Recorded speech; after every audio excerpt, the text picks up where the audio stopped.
శ్రీకృష్ణుడు, సుదామ చిన్నతనంలో ఒకే గురుకులంలో చదువుకున్నారు. వారిద్దరూ మంచి స్నేహితులు. కృష్ణుడు గొప్ప రాజవంశానికి చెందినవారైతే, సుదామ పేద బ్రాహ్మణుడు.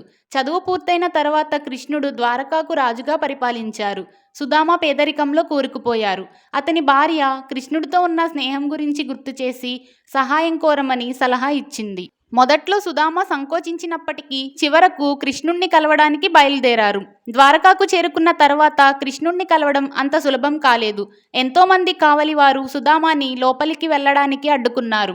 కానీ కృష్ణుడు తన స్నేహితుడిని చూడగానే అతని వద్దకు పరిగెత్తుకు వచ్చి ఆలింగనం చేసుకున్నారు. సుదామ సిగ్గుపడుతూ కృష్ణుడికి బహుమతిగా తెచ్చిన అటుకుల మూటను దాచడానికి ప్రయత్నించారు.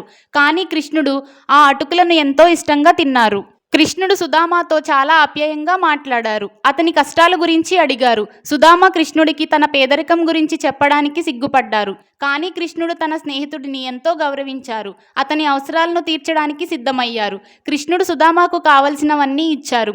కానీ సుదామ తన పేదరికం గురించి ఎవరికీ చెప్పకూడదని కోరుకున్నారు. సుదామ తన ఊరికి తిరిగి వెళ్ళిన తర్వాత తన ఇల్లు బంగారు వజ్రాలతో నిండి ఉండడం చూసి ఆశ్చర్యపోయారు.